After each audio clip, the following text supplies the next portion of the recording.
In the very beginning, there was only chaos. The elements that would eventually form the universe already existed, but they were in a completely mixed, meaningless state of immense disorder. This first chaotic period lasted for many ages. Gaia, the Earth Mother, emerged from this primordial chaos. She was a goddess whose primary trait was extraordinary fertility. Gaia was the goddess who gave birth to our planet and represented all the land that covered the world. She gave birth to many primordial deities, such as Pontus, the god of the sea, and Aurea, the god of the mountains. Gaia later brought forth Uranus, the great god who personified the sky and ruled over everything. Uranus took Gaia as his wife. At night, Nyx, the goddess of the night, who had also emerged from chaos, would cross the skies each day and cover the heavens with her black veil at dusk. From the union of Uranus and Gaia, terrifying creatures began to be born.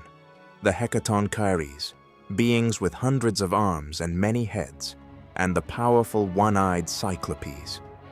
Gaia and Uranus also gave birth to a powerful generation of gods who would later be known as the Titans.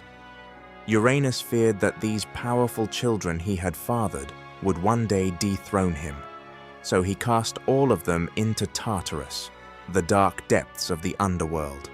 There the Titans struggled as though trapped within Gaia's womb, pounding on the walls and trying to escape. Their rebellion caused Gaia immense suffering. Unable to endure this any longer, Gaia devised a plan against her husband. She asked one of her children to destroy Uranus, but all the Titans refused, except for Cronus. Cronus, the most ambitious of them all, accepted the task. Gaia gave him a sickle made of diamond. Cronus rose to the heavens and found Uranus asleep on a cloud. With the sharp sickle, he castrated him. Uranus's scream of agony echoed through the entire universe.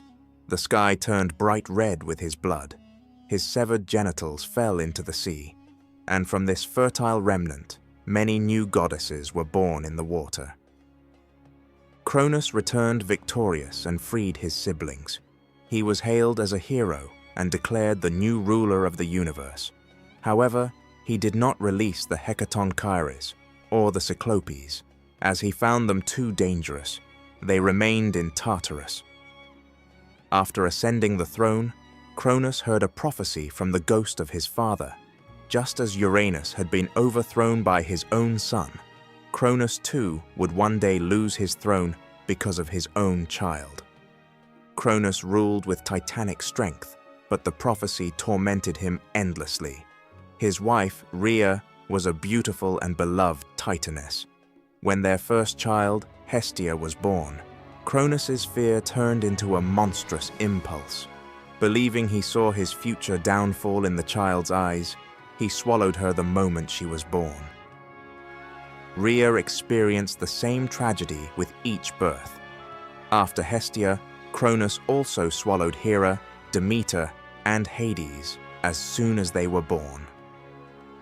Devastated by maternal anguish, Rhea swore to protect her next child. When she became pregnant again, she devised a plan. She hid in a cave on the island of Crete and gave birth there to a powerful child, Zeus. She sensed that the fates had destined him for a great future. Rhea entrusted Zeus to the nymphs and the Coretes. They clashed their shields loudly to hide the sound of the baby's cries. Rhea wrapped a stone in swaddling cloth and brought it to Cronus. Cronus happily swallowed the stone, unaware he had been deceived. This time, Rhea cried not from sorrow, but from the joy of saving her child. As Zeus grew, he was nourished by the milk of a sacred goat named Amalthea. An eagle informed him of all events occurring in the world. When Zeus became a mature god, the wise Metis visited him and gave him a very important potion. This potion would make Cronus disgorge the siblings he had swallowed. Zeus disguised himself and went to Mount Othrys, Cronus's palace. He offered him the potion as if it were a sweet treat. Cronus sensed no danger and drank it.